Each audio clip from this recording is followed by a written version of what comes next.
کوئی مصیبت آ گئی، بچے کا انتقال ہو گیا، باپ کا انتقال ہو گیا، ماں مر گئی، کوئی ایکسیڈنٹ ہو گیا، کوئی حادثہ ہو گیا، اس مصیبت میں اپنے آپ کو کنٹرول کرنا اور کوئی ایسی بات منہ سے نہ نکالنا جو اللہ کو ناراض کرے، یہ بھی صبر ہے۔ اور اس کی اگر مثال دیکھنا ہے، اپنے نبی کی زندگی دیکھو میرے بھائی۔ اللہ کے نبی کی وفات سے کچھ سال پہلے آپ کو بیٹا پیدا ہوا، آپ کو بیٹے کی بڑی خواہش تھی، لیکن جو بھی بیٹے پیدا ہوئے سب بچپن میں انتقال کر گئے۔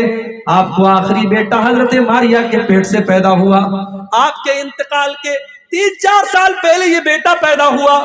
آپ نے بڑے لاڈو پیار سے اس بچے کا نام اپنے باپ ابراہیم کے نام پہ رکھا، اور بیٹا عرب کے دستور کے مطابق آپ نے دیہات میں اس کو پرورش کے لیے دودھ پینے کے لیے بھیجا۔ ابھی وہ بچہ 1.5 سال کا ہے، آپ کے پاس خبر آئی کہ ابراہیم بہت بیمار ہے، بہت بیمار ہے، بہت سیریس حالت میں۔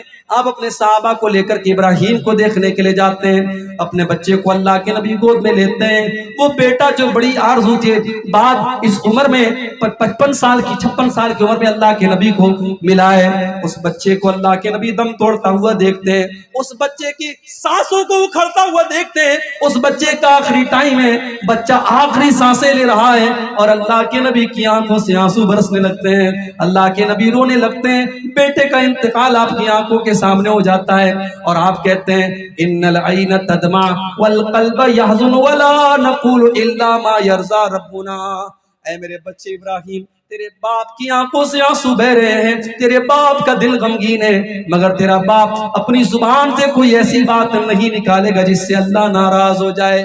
میری ماؤں بہنوں، آپ کے اوپر کوئی مصیبت اللہ نہ کرے آ جائے، کسی عورت کا بچہ مر جائے، کسی عورت کا سہاگ اس کا شوہر انتقال کر جائے، کسی عورت کے گھر میں کوئی حادثہ ہو جائے، تو عورتیں عام طور سے بڑی جذباتی ہوتی ہیں، ان کی زبان سے ایسی باتیں نکل جاتی جو اللہ کو ناراض کرنے والی ہیں۔ اس موقع پر صبر سے کام لیا کرو۔ وَلَنَبْلُوَنَّكُمْ بِشَيْءٍ مِّنَ الْخَوْفِ وَالْجُوعِ وَنَقْصٍ مِّنَ الْأَمْوَالِ وَالْأَنفُسِ وَالثَّمَرَاتِ۔ اے مسلمانوں، ہم تمہیں آزمائیں گے، کبھی بھوک کے ذریعے، کبھی خوف کے ذریعے، کبھی جان کی کمی کے ذریعے، کبھی پھلوں کی کمی کے ذریعے۔ وَبَشِّرِ الصَّابِرِينَ، لیکن بشارت ان لوگوں کے لیے جو صبر کرنے والے ہوں، اور صبر کرنے والے کون ہیں؟ الذین اذا اصابتهم مصیبۃ قالوا انا للہ وانا الیہ راجعون۔ صبر کرنے والے وہ ہیں جو مصیبت پر کہتے ہیں انا للہ وانا الیہ راجعون، ہم اللہ ہی کے ہیں اور اللہ ہی کی طرف پلٹ کے جانے والے۔ ہماری کیا حیثیت ہے میرے بھائی؟ اگر ہمیں اولاد ملی تو اللہ نے دی، ہم پیدا ہوئے تو اللہ نے پیدا کیا، ہمارا باپ زندہ تھا تو اللہ کی مرضی سے زندہ تھا، اللہ کو پیارا ہوا انتقال کر گیا تو اللہ کی مرضی سے گیا، اس لیے انا للہ و انا الیہ راجعون یہ پڑھ کر کے صبر کرتے ہیں۔ اولئک علیہم صلوات من ربہم واولئک هم المہتدون، اللہ فرماتا ہے وہی لوگ ہیں جن کے اوپر ان کے رب کی طرف سے رحمتیں ہیں اور وہی ہدایت پر ہیں۔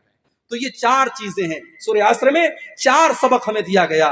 اگر خسارے سے بچنا ہے، نقصان سے بچنا ہے، ایمان والے بن جاؤ، نیک عمل کرنے والے بن جاؤ، اور حق بات کی تبلیغ کرنے والے بن جاؤ، اور صبر کرنے والے بن جاؤ۔ سب سے پہلے اللہ نے فرمایا والعصر، زمانے کی قسم۔ یہاں ایک نقطہ قابل غور ہے، اللہ تبارک و تعالی زمانے کی قسم کھا رہا ہے۔ اللہ تعالیٰ جس چیز کی چاہے قسم کھا سکتا ہے، لیکن ہمیں اور آپ کو یہ اجازت نہیں ہے کہ ہم اللہ کے علاوہ کسی اور کی قسم کھائیں۔ من حلف بغیر اللہ فقد اشرک، اگر ہم اللہ کے علاوہ کسی اور کی قسم کھاتے ہیں تو یہ بھی شرک ہوگا۔ اللہ کے نبی کی حدیث ہے جو غیر اللہ کی قسم کھاتا ہے وہ شرک کرتا ہے۔ ہمارے یہاں بات لوگ اپنی بیوی کی قسم کھا لیتے ہیں، بچے کے سر پہ ہاتھ رکھ کے بچے کی قسم کھا لیتے ہیں، کاروبار کرنے والے اپنی روزی روٹی کی قسم کھا لیتے ہیں۔ حرام ہے میرے بھائی، جائز نہیں ہے، شرک تک لے کے جاتی ہے یہ چیز۔ صرف اور صرف اللہ کی قسم کھا سکتے ہیں، حتیٰ کہ کھانے کعبہ کی قسم بھی نہیں کھا سکتے، کیونکہ کعبہ یہ اللہ کا گھر ہے، اللہ کی عبادت کی جگہ ہے۔ کھانے کعبہ یہ اس کی قسم کھانا جائز ہے۔ قرآن کی قسم کھا سکتے ہیں، کھا سکتے ہیں، لیکن قرآن کے اوپر ہاتھ رکھ کے قسم کھانے کا جو ہمارے یہاں چلن ہے وہ صحیح نہیں ہے. ایسے آپ اپنی گفتگو میں بول سکتے ہیں میں قرآن کی قسم کھاتا ہوں کیونکہ قرآن اللہ کا کلام ہے، لیکن قرآن کو ہاتھ میں لے کر کے یا قرآن پر ہاتھ رکھ کے قسم کھانا یہ مناسب نہیں ہے، صحیح نہیں ہے. تو ہمیں اور آپ کو اجازت نہیں کہ ہم اللہ کے سوا کسی اور کی قسم کھائیں، لیکن اللہ تبارک و تعالی قسم کھا سکتا ہے جس چیز کی بھی چاہے. اب سوال یہ پیدا ہوتا ہے کہ اللہ قسم کیوں کھاتا ہے؟ بھئی ہم کیوں قسم کھاتے ہیں؟ ہمیں مولانا صاحب سے کوئی بات کہنی ہے، مثال کے طور پہ ہمیں اگر کہنا ہو، ابھی میرا پروگرام تھا کالی گنج میں، پچھلے مہینے آپ کے قریب میں ایک جگہ ہے کالی گنج، وہاں میرا پروگرام تھا، کچھ مجبوریوں کی وجہ سے میں نہیں آ پایا. اب ہوتا کیا ہے، اگر مقرر کا نام اشتہار میں ہے اور مقرر نہیں آیا کسی بھی مجبوری کی وجہ سے، تو جلسے والوں کے اوپر الزام لگتا ہے کہ آپ نے جھوٹ موٹ میں نام دیا تھا، آپ نے مقرر سے بات نہیں کی تھی. بھائی یہ مناسب بات نہیں ہے، مجبوری آ سکتی ہے. اگر میں کالی گنج کے پروگرام میں نہیں آ پایا اس کا مطلب یہ نہیں کہ میں نے دھوکہ دے دیا یا ان لوگوں نے آپ کو دھوکہ دے دیا. کسی کے ساتھ کبھی بھی کوئی بھی مجبوری آ سکتی ہے. لیکن مجھے بعد میں معلوم ہوا کہ لوگ بڑے ناراض ہیں، بڑے غصے میں ہیں. تو جب سامنے والا ہماری بات کے بارے میں شک کرتا ہے تب ہم قسم کھاتے ہیں تاکہ اس کو یقین آ جائے کہ ہاں صاحب میں سچ بول رہا ہوں. سوال یہ ہے کہ کیا اللہ تعالیٰ اس لیے قسم کھا رہا ہے کیونکہ اللہ کی بات پر ہمیں اور آپ کو یقین نہیں ہے؟ نعوذ باللہ. اللہ کو اپنی بات منوانے کے لیے قسم کھانے کی ضرورت نہیں ہے. وَمَنْ أَصْدَقُ مِنَ اللَّهِ قِيلًا وَمَنْ أَصْدَقُ مِنَ اللَّهِ حَدِيثًا. اللہ سے بڑھ کر کے سچی بات کس کی ہو سکتی ہے؟ اللہ تعالیٰ کی ہر بات سچی ہے. اللہ کو اپنی بات منوانے کے لیے قسم کھانے کی کوئی ضرورت نہیں ہے. قسم کھانے کی ضرورت تو ہمارے اور آپ کے جیسے انسانوں کو پڑتی ہے. اب سوال یہ پیدا ہوتا ہے جب اللہ کی ہر بات سچی ہے تو اللہ قسم کیوں کھا رہا ہے؟ اللہ قسم اس لیے کھا رہا ہے، یہ بتانے کے لیے قسم کھا رہا ہے کہ میں آگے جو بات کہنے جا رہا ہوں وہ بہت زیادہ امپورٹنٹ ہے، بہت زیادہ اہم ہے، بہت زیادہ ضروری ہے.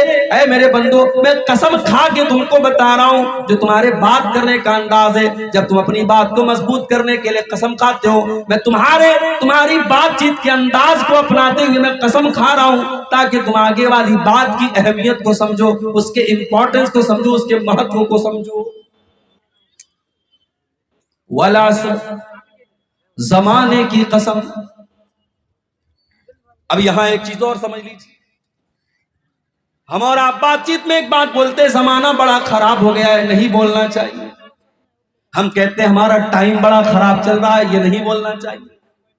ہم کہتے ہیں اپنا ٹائم آئے گا، یہ بھی نہیں بولنا چاہیے.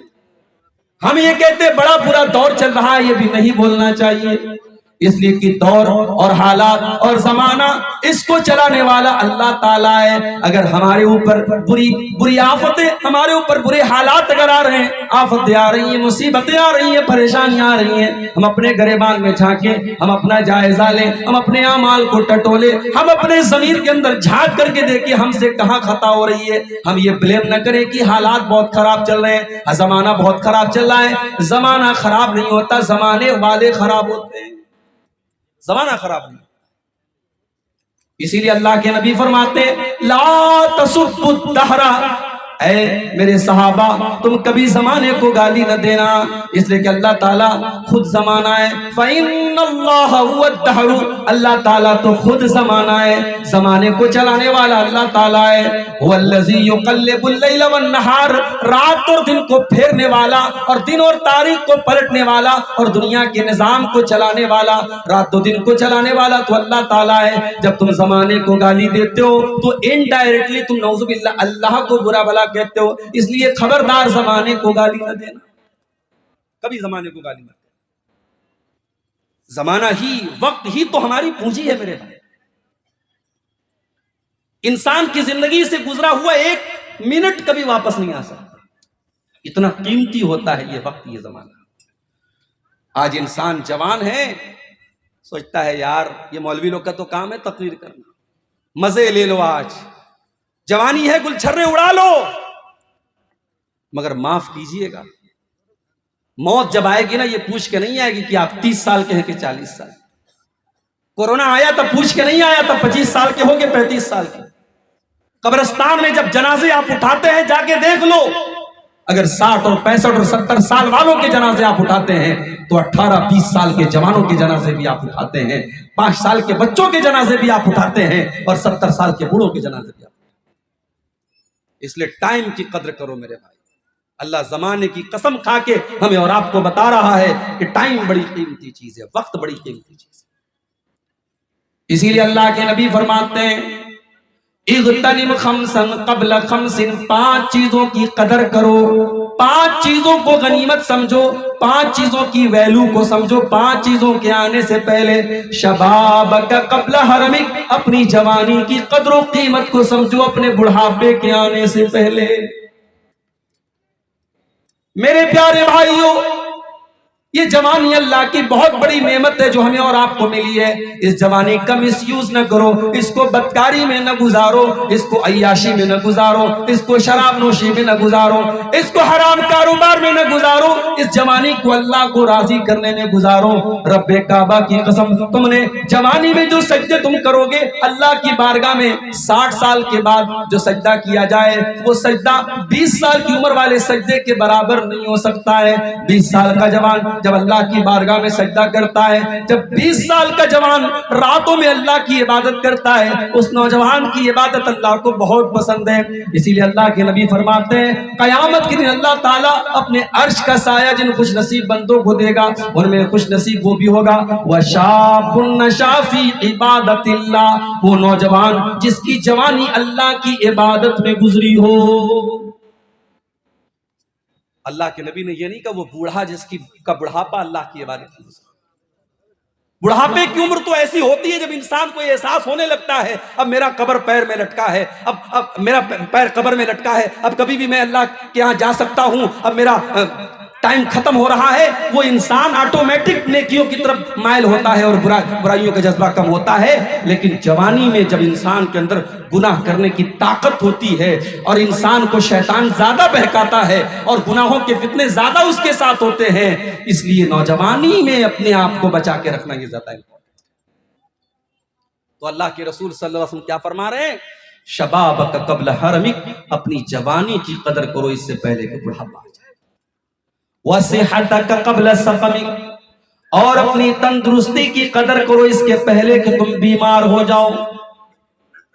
کورونا کا دور ختم، سرکار کا دعویٰ ہے کہ بھارت کے زیادہ تر لوگوں نے ویکسین لگوا لی، لیکن ابھی بھی حالات بہت اچھے نہیں ہیں میرے بھائیوں۔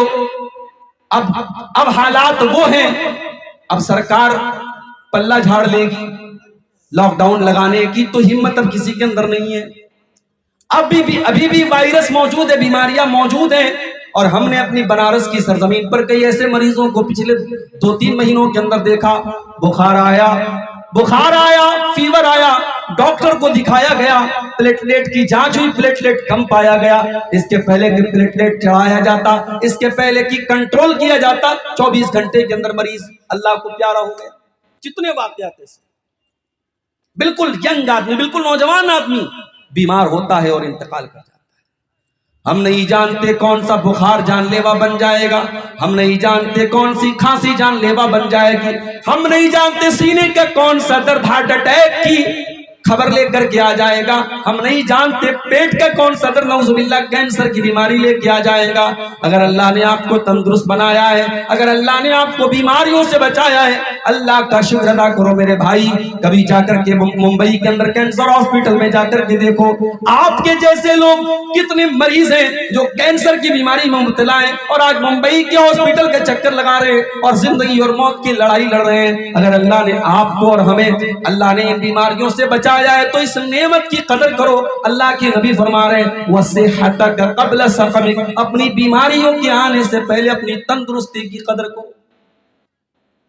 اور تیسری چیز وَغِنَاكَ قَبْلَ فَقْرِكَ، اور اپنی دولت کی قدر کرو اس کے پہلے کہ تم فقیر ہو جاؤ، غریب ہو جاؤ۔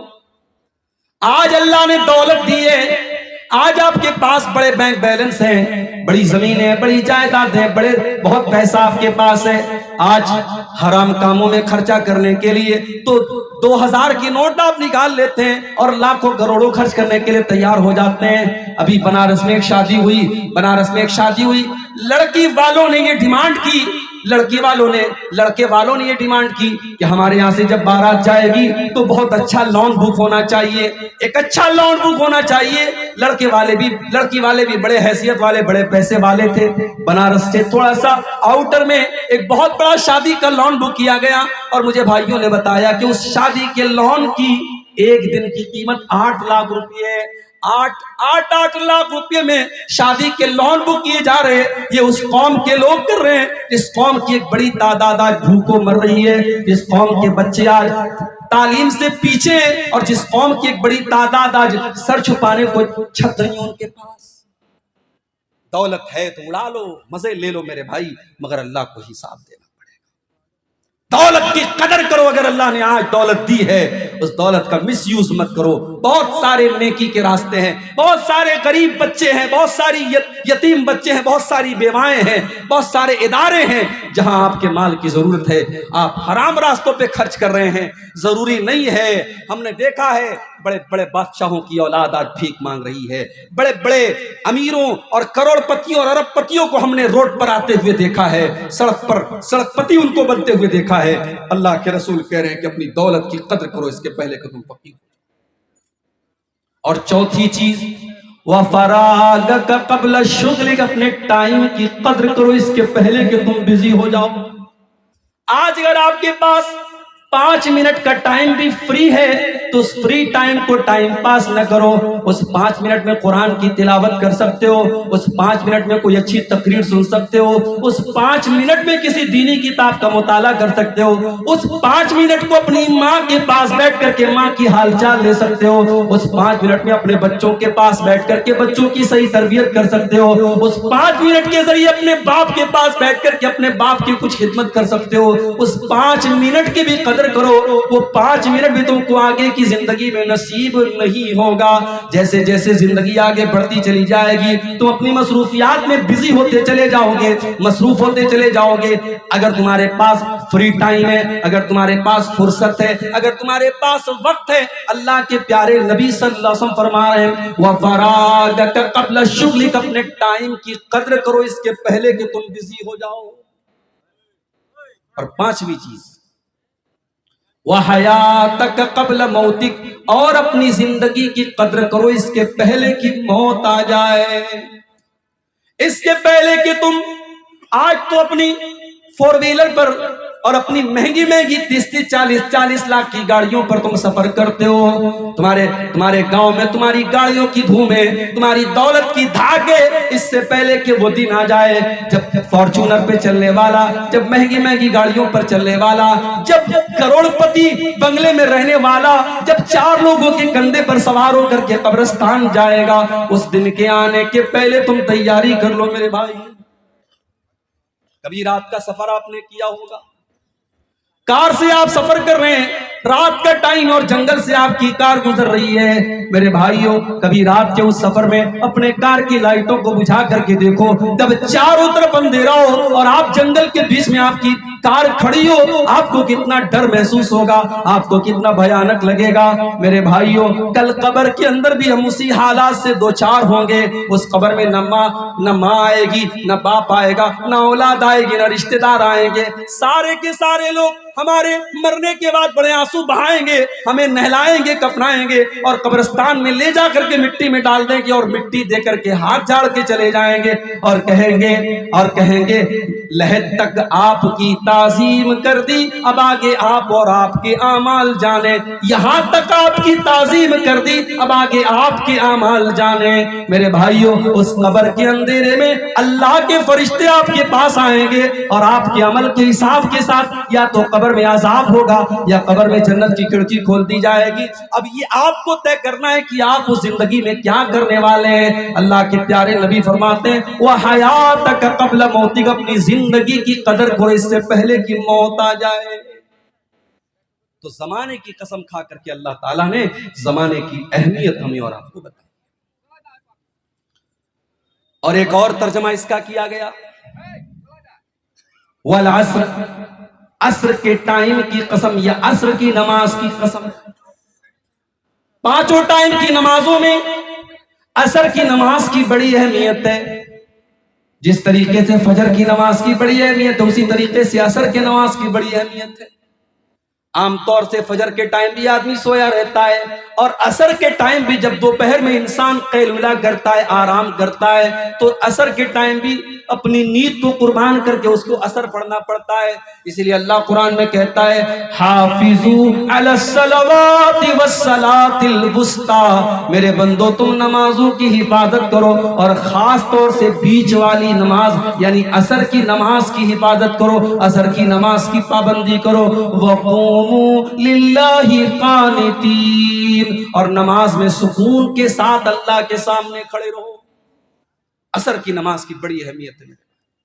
یہی عصر کی نماز تھی جو جنگ خندق کے موقع پر جب اللہ کے نبی صلی اللہ علیہ وسلم کافروں کے ساتھ، مشرکوں کے ساتھ جب لڑ رہے تھے، جنگ کر رہے تھے، ان سے اپنا ڈیفنس کر رہے تھے، اور اسی میں آپ کی عصر کی نماز قضا ہو گئی یہاں تک کہ سورج غروب ہو گیا. تو اللہ کے رسول کو اتنا غصہ آیا، اتنا ناراض ہوئے آپ کہ آپ عام طور سے بد دعا نہیں کرتے تھے، مگر آپ کی عصر کی نماز قضا ہوئی تو آپ کو اتنا غصہ آیا کہ آپ نے بد دعا دیتے ہوئے فرمایا ملأ اللہ بیوتہم وقبورہم نارا، اللہ تعالیٰ ان کافروں کی قبروں کو اور ان کے گھروں کو جہنم کی آگ سے بھر دے. شغلونا عن الصلاۃ الوسطی، ان کی وجہ سے ہماری عصر کی نماز قضا ہو گئی، ان کی وجہ سے عصر کی نماز ہم ٹائم سے نہیں پڑھ پائے. اللہ ان کے گھروں کو اور ان کی قبروں کو جہنم کی آگ سے بھر دے. تو عصر کی نماز کی قسم کھا کر کے اللہ تعالیٰ عصر کی نماز کی اہمیت بتا رہا ہے. اور جب عصر کی نماز آپ کو پڑھنا ہے تو ظاہر ہے جو انسان عصر کی نماز پڑھے گا، جو فجر کی پڑھے گا، وہ پانچوں ٹائم کی پڑھے گا، پانچوں ٹائم کی پڑھے گا، وہ نماز کا پابند ہوگا. مگر افسوس کی بات ہے مسجدیں آج ہر گاؤں میں ہیں، اور ایک نہیں چار مسجدیں ہیں. میں کسی گاؤں میں جاتا ہوں، لوگ کہتے ہیں مولوی صاحب یہاں 4 مسجدیں ہیں، ایک جامع مسجد ہے، 4 وقتیہ مسجد ہے. لیکن آپ فجر کی نماز میں چلے جائیے، جلسے میں ہزاروں کی بھیڑ ہے، اسی گاؤں کے ہزاروں لوگ موجود ہیں جلسے میں، اور فجر کی نماز میں چند لوگوں کے سوا کوئی نظر نہیں آتا ہے. میرے بھائیوں، نماز کی پابندی نہ کر کے ہم اور آپ اگر اپنے آپ کو قرآن و حدیث پہ چلنے والا کہتے ہیں، اہل حدیث کہتے ہیں اور موحد کہتے ہیں اور قرآن و حدیث پہ چلنے والا کہتے ہیں، تو تف ہے ہم پر کہ ہم کس منہ سے اپنے آپ کو اہل حدیث کہتے ہیں. میرے بھائیوں، دعویٰ کرنا آسان ہے، اس دعوے پر عمل کرنا مشکل کام ہے. اگر اہل حدیث ہم کہتے ہیں تو ہمیں اور آپ کو کم سے کم اس نبی کی آخری وصیت کا خیال رکھنا چاہیے. اللہ کے نبی کی آخری وصیت کیا تھی؟ الصلاۃ وما ملکت ایمانکم. آپ نے اپنی امت کو وصیت کی تھی نماز کی پابندی کرنا. تو اللہ تعالیٰ نے عصر کی قسم کھا کر کے ہمیں نماز کی اہمیت. اس کے بعد فرمایا ان الانسان لفی خسر، بے شک تمام کے تمام انسان خاص خسارے میں ہے، گھاٹے میں ہے، نقصان میں ہے. سوال یہ پیدا ہوتا ہے اڈانی جی تو بہت پیسہ کما رہے ہیں، امبانی جی تو بہت پیسہ کما رہے ہیں، اسرائیل جیسا ملک آج دنیا کو ناکو چلے چبوا رہا ہے. یہ تو ایمان والے نہیں ہیں، یہ تو مومن نہیں ہے، یہ تو نیک عمل کرنے والے نہیں ہیں. کوئی ظالم ہے، کوئی فاسق ہے، کوئی فاجر ہے، کوئی حرام خور ہے، کوئی مشرک ہے. یہ لوگ تو دنیا میں بڑی دولت کما رہے ہیں. اور اللہ کیا کہہ رہا ہے؟ ان الانسان لفی خسر، بے شک تمام کے تمام انسان خسارے میں. اس کا مطلب یہ ہوا، یہاں خسارے کا مطلب وہ خسارہ نہیں جو ہم سمجھ رہے ہیں. ہو سکتا ہے دنیا میں وہ انسان دولت کما لے، وہ بلڈنگیں بنا لے، وہ نام کما لے، وہ شہرت کما لے، وہ سب کچھ حاصل کر لے، مگر حقیقت میں وہ گھاٹے میں ہے، کیونکہ قیامت کے دن وہ گھاٹے میں ہوگا۔ اصل کامیابی یہ نہیں ہے کہ آپ کے پاس دنیا کی دولت آ جائے اور دنیا کا عیش و آرام آ جائے۔ اصل کامیابی یہ ہے کل اللہ کی بارگاہ میں یہ فیصلہ ہو جائے میرا یہ بندہ جہنم میں نہیں جائے گا، جنت میں جائے گا۔ فَمَنْ زُحْزِحَ عَنِ النَّارِ وَأُدْخِلَ الْجَنَّةَ فَقَدْ فَازَ۔ کل قیامت کے دن جس کو اللہ تعالیٰ جہنم کی آگ سے بچائے گا اور جس کو جنت میں ڈالے گا وہی کامیاب ہوگا۔ میرے بھائیوں، ان الانسان لفی خسر، اللہ فرماتا ہے کہ تمام کے تمام انسان گھاٹے میں ہیں۔ یعنی جو چار چیزیں میں بیان کرنے جا رہا ہوں، اگر یہ چار چیزیں تم نے اپنے اندر پیدا نہیں کی تو ہو سکتا ہے تم دنیا کے اعتبار سے تو فائدے میں اور پروفٹ میں رہو گے، لیکن آخرت میں تم خسارے میں رہو گے۔ اچھا ایک چیز اور بتاؤں، آپ لوگ کھیتی کرتے ہیں، کسان لوگ ہیں، آپ کو سمجھنے میں آسانی ہو۔ کھیتی کا ایک پروسیس ہوتا ہے، اس میں بہت محنت لگتی ہے، بہت کچھ کرنا پڑتا ہے۔ اس کے بعد بھی اگر جب پیداوار کے ملنے کا ٹائم ہو، جب ہمیں اپنی محنت کا پھل ملنے کا ٹائم ہو اور اس کے بعد کوئی ایسی مصیبت آ جائے، سوکھا پڑ جائے، بارش ہی نہ ہو یا بارش اتنی زیادہ ہو کہ فصل تباہ ہو جائے، تو ہمارے بھارت میں، ہمارے ملک میں جو لاکھوں کسان ہر سال آتم ہتیا کرتے ہیں، سوسائڈ کرتے ہیں، خودکشی کرتے ہیں، وہ کیوں کرتے ہیں؟ کیونکہ اس کھیتی کے لیے بیچارے بڑی محنت کرتے ہیں، اس میں اپنا کیپٹل لگاتے ہیں، اپنی پونجی لگاتے ہیں، بینک سے لون لے کر کے وہ کھیتی میں انویسٹ کرتے ہیں، اور اس کے بعد اگر سوکھا پڑ جائے، بارش نہ ہو یا بارش زیادہ ہو جائے، سیلاب آ جائے اور کھیتی تباہ ہو جائے، تو وہ کسان لاچار ہو جاتا ہے۔ اور چونکہ اس نے بینک سے لون لیا تھا، بیاج پر اس نے لون لیا تھا، اب اسے یہ نظر آتا ہے یہ بیاج میں کیسے دوں گا، میری تو پوری پونجی ختم ہو گئی، تو وہ خودکشی کا راستہ اپناتا ہے، جو کہ حرام ہے۔ بیاج پر لون لینا بھی حرام ہے اور خودکشی کرنا بھی حرام ہے، مگر یہ قدم وہ اٹھاتا ہے اور مایوس ہو کر کے اٹھاتا ہے۔ کیوں؟ کیونکہ وہ دیکھتا ہے کہ میری محنت کا پھل مجھے نہیں ملا۔ میرے پیارے ساتھیوں، کل قیامت کے دن بھی سب سے زیادہ خسارہ اٹھانے والے کون لوگ ہوں گے؟ قرآن کا 15واں پارہ کھولیے، اللہ تعالیٰ فرماتا ہے سورہ کاف کے اندر، قُلْ هَلْ نُنَبِّئُكُمْ بِالْأَخْسَرِينَ أَعْمَالًا الَّذِينَ ضَلَّ سَعْيُهُمْ فِي الْحَيَاةِ الدُّنْيَا وَهُمْ يَحْسَبُونَ أَنَّهُمْ يُحْسِنُونَ صُنْعًا۔ اے نبی آپ بتا دیجئے کہ سب سے زیادہ خسارہ اٹھانے والے اور سب سے زیادہ نقصان اٹھانے والے کون لوگ ہیں؟ الذین ضل سعیہم فی الحیات الدنیا، جن کا دنیا کا سارا عمل برباد ہو جائے گا۔ جتنا عمل وہ کر کے آئے ہیں وہ سارا کا سارا عمل برباد ہو جائے گا، اور وہ سمجھتے رہے کہ ہم بہت نیک عمل کر کے آئے ہیں۔ یہ کون لوگ ہوں گے؟ فرمایا اولئک الذین کفروا بآیات ربہم ولقائہ، یہ وہ لوگ ہوں گے جنہوں نے اپنے رب کی آیتوں کا انکار کیا ہوگا، جنہوں نے قیامت کے دن کا انکار کیا ہوگا، ان کے سارے عمل برباد ہو جائیں۔ تو سب سے بڑا خسارہ میرے بھائیوں قیامت کے دن کا خسارہ۔ اور کوئی یہ نہ سمجھے کہ صاحب ہم تو مسلمان ہیں، ہمارا تو بیڑا پار ہے، ہم تو لا الہ الا اللہ کہنے والے ہیں، مشرک خسارے میں ہوگا، کافر خسارے میں ہوگا، ہم تو مسلمان ہیں، ہم تو لا الہ الا اللہ محمد رسول اللہ پڑھنے والے ہیں۔ میرے بھائیوں، اگر مومن بھی ہے لیکن اس کا کردار صحیح نہیں، اس کا عمل صحیح نہیں ہے، تو وہ بھی نقصان میں ہوگا قیامت۔ اللہ نے فرمایا سورہ زمر کے اندر، وَاتَّبِعُوا مَا أُنزِلَ إِلَيْكُم مِّن رَّبِّكُم، میرے بندو تم اپنے رب کی شریعت کی پیروی کرو، مِن قَبْلِ أَن يَأْتِيَكُمُ الْعَذَابُ بَغْتَةً وَأَنتُمْ لَا تَشْعُرُونَ، اس کے پہلے کہ اللہ کا عذاب اچانک آ جائے اور تمہیں پتہ نہ چلے۔ أَن تَقُولَ نَفْسٌ يَا حَسْرَتَ عَلَىٰ مَا فَرَّطتُ فِي جَنبِ اللَّهِ، قیامت کا دن ہوگا، انسان کہے گا اے کاش میں نے اللہ کے احکام کے سلسلے میں لاپرواہی نہ کی ہوتی، میں نے کوتاہی نہ کی ہوتی۔ یا حسرت علی ما فرطت فی جنب اللہ وان کنت لمن الساخرین،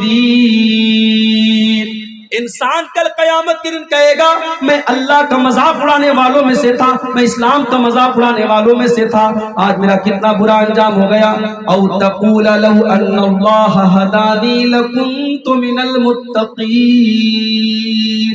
انسان کہے گا اے اللہ کاش تو نے مجھے بھی ہدایت دی ہوتی اور میں بھی متقی لوگوں میں سے ہوا ہوتا۔ او تقول لو ان لی کرۃ، انسان کہے گا اے اللہ کاش ایک مرتبہ مجھے دوبارہ دنیا میں جانے کا موقع دے دیا جائے تو میں بھی اچھا عمل کر کے تجھ کو راضی کر لوں۔ میرے پیارے بھائیوں، یہ مومن اور مسلمان اپنے آپ کو کہنے والا بھی کل قیامت کے دن پچھتائے گا اگر اس کی زندگی اللہ اور اس کے رسول کے احکام کے خلاف۔ مسلمان نام ہے آپ کا، مسلمان نام ہے ہمارا، بے پردگی ہمارے یہاں ہو رہی ہے، زناکاری ہمارے یہاں ہو رہی ہے، حرام خوری ہمارا نوجوان کر رہا ہے، جوا ہمارا نوجوان کھیل رہا ہے، شراب ہمارا نوجوان پی رہا ہے، اور تمام حرام کام ہمارے یہاں ہو رہے ہیں، اور ہم صاحب اسی خیال میں مگن ہے کہ صاحب ہم تو مسلمان ہیں، ہمارا تو بیڑا پار ہے۔ قرآن کی آیتیں بتا رہے کہ نہیں، زبان سے دعویٰ کر لینے سے کام نہیں بنے گا، خسارے میں تو وہ لوگ بھی ہوں گے جنہوں نے ایمان کا دعویٰ کیا ہوگا مگر ان کا عمل گڑبڑ ہوگا۔ ان الانسان لفی خسر، بے شک انسان گھاٹے۔ اب چار چیزیں اللہ نے بیان کی، الا الذین آمنوا، مگر وہ لوگ گھاٹے میں نہیں ہیں جو ایمان والے ہیں، وعملوا الصالحات، اور نیک عمل کرنے والے ہیں، وتواصوا بالحق، اور حق بات کی تبلیغ کرنے والے ہیں، وتواصوا بالصبر، اور صبر کی تبلیغ کرنے والے ہیں۔ اب ان چاروں چیزوں پر ہم تھوڑی سی روشنی ڈالتے ہیں تاکہ اس صورت کو ہم اچھے طریقے سے سمجھیں۔ ایمان کس کو کہتے ہیں؟ ایمان کس چیز کا نام ہے؟ آئیے اپنے نبی سے چل کے پوچھتے ہیں ایمان کس کو کہتے ہیں۔